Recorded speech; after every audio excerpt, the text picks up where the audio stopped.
Сәлем достар, біз енді кітап бойынша 11-ші сабақты жалғастырайық. 11-ші сабақ Ди Ши Yi Ke. 11-ші сабақ Ди Ши Yi Ke. 我们都是留学生. 我们деген біз.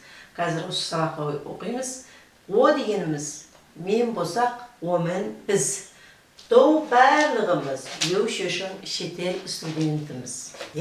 Шетел оқушысымыз или шетел студентіміз.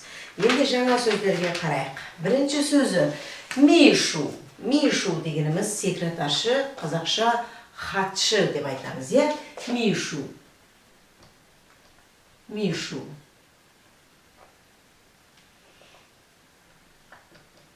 Мишу. Хатшы, секретаршы. 撇横竖 пена. 이제 심 줄여 деген сияқты. бірақ ден о одан кейін ден имен жерінде сразу пе ден. мына жерінде тиіп тұрмайды.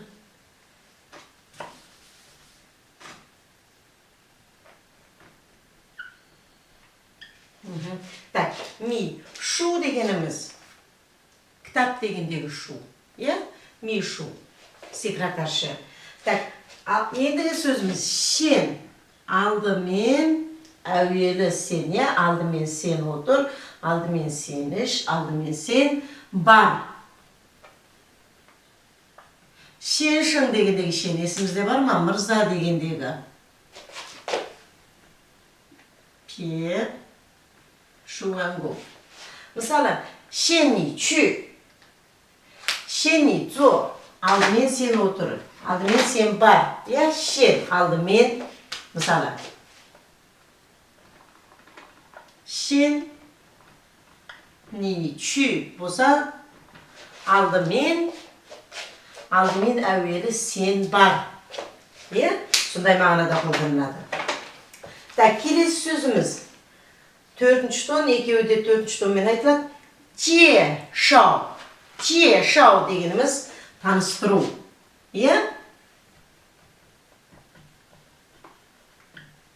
Же шау таныстыру.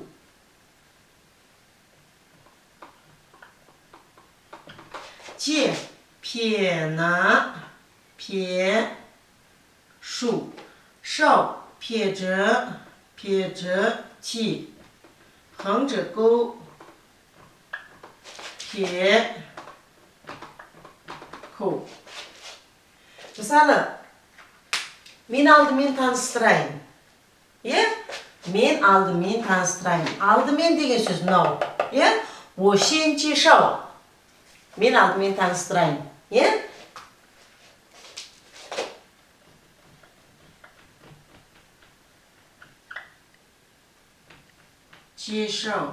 我先介绍. Мен алдымен таныстырайын. Қандай мағынада қолдансаңыздар. Келесі сөзіміз ишар дейді. Екінші тон, ша төртінші тон. Ишар дегеніміз сыра кету, мысалы таныстыра кету деген сияқты сөйлемнің соңында келетін көмекші сөз. Ишар. Ишар. Екінші и төртінші. Ишар. Шау дегендегі ша, нар дегендегі ар.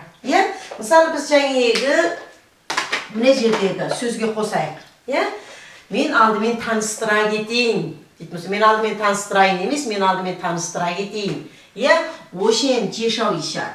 О алдымен жаңа үйрендік. О сен жешау таныстыру деген жаңа үйрендік. Жешау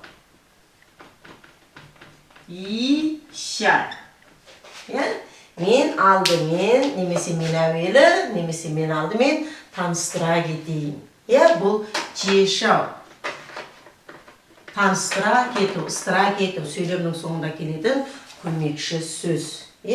Келесі сөзіміз вей дейді.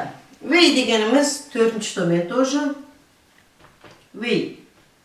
Бұл адамға қолданылатын мөлшер сөз. Мысалы, 一位老师 бір мұғалім. Бірақ вей мына жерде аударылмайды. Бұл енді Қытай тілінде кілттер деп айтылады. Сөздердің ортасында қолданылады, бірақ ол аударылмайды. Вей адамға қолданса, мысалы, вей лаушы, вей пыңйоу. Мысалы, вей лаушы, қазір қызылмен жазайын, түсінікті болу үшін. вей лаушы. Біз қазақ тілінде бір мұғалім деп айтамыз. Бір мұғалім келді, мысалы, сол кезде қалай айтамыз? вей лаушы. И лаушы деп мына жерде вейді қалдырып самаймыз. Бірақ вей тоже тағы аударылмайды, бірақ бұл мөлшер сөз міндетті түрде болу керек. Біз осымен біраз мөлшер сөздерді үйреніп келе жатырмыз. Есін етіп, өзіміз ескеріп жүрейік. Кейінірек 12-13 сабаққа барған кезде кітап бойынша осы біраз мөлшер сөздерден жаттығулар болады. Мен соны сіздерге беремін. вей лаушы адамға қолданатын мөлшер сөз. Енді ары қарай тағы бір-екі сөз жалғастырайық.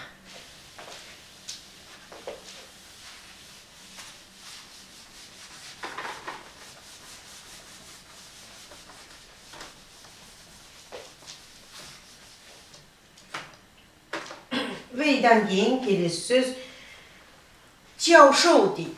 Төртінші томмен. Жаушоу. Профессор. Жаушоу. Жау деген сөз үйрену, үйрету деген мағынаны білдіреді. Жаушоу. Жаушоу.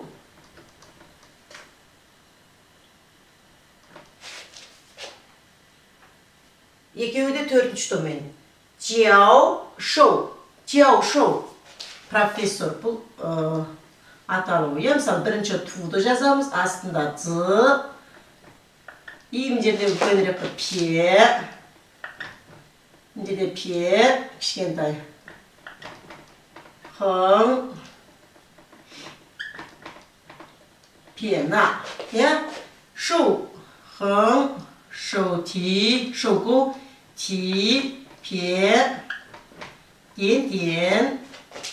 Жерде кішкене пе жазамыз. Наоборот, мына екеуі бір қатта, имнасы бөлек. Хыңгу. Тұрыңыз, мына жерде шудың жерге жазсырайық.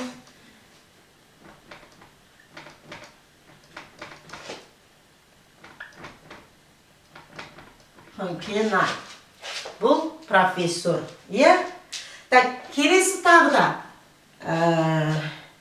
төртінші тон, үшінші тон менекіне Xiaozhang. Xiao, төртінші тон, Zhang. Xiaozhang. Бұл мектеп директоры. Бұл басқа директор емес. Өйткені Xiao деген қараймыз қазір Xiaozhang. Xiao дегеніміз Шишау, мектеп дегендегі. Xiaozhang болғаннан кейін бұл мектептің директоры. Xiao деген есімізде бар, алдында му ағашты жазамыз. Ден, хың, пена, кішкентай, үлкені пена. Зhang, хың, шоу ти, пе, на. Xiaozhang бұл мектеп директоры. Келесі енді бір сөз Хуаннин. Хуаннин. Қарсы алу. Қарсы алу. Мысалы, Хуаннин ни лайдау Чоңго. Сізді Қытайға келуіңізбен қарсы аламын. Хуаннин. Хуаннин.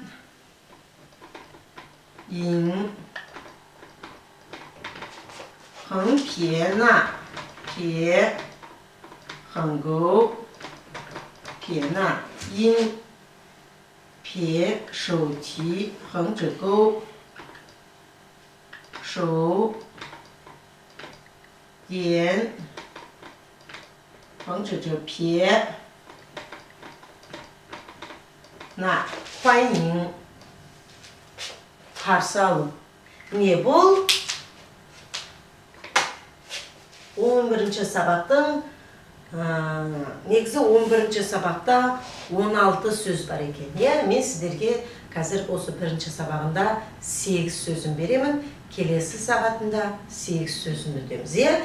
Ал жаңағы өтілген сөздерді мен сіздермен бір рет оқып берейін. Бірінші сөзі бір секретаршы дегеннен бастап оқыдық. Шыңцы жаңа сөздерді. Мишу секретаршы. Шен алдымен әуелі. Жешау таныстыру. Ишар ыстыра кету деп сөйлемнің соңында қолданатын көмекші сөз. Вэй адамға қолданатын мөлшер сөз. Жаушоу профессор. Шаужаң төртінші тон и үшінші тонмен. Ол мектеп директоры. Хуаннин бірінші и екінші. Хуаннин қарсаламыз. Мишу шен жешау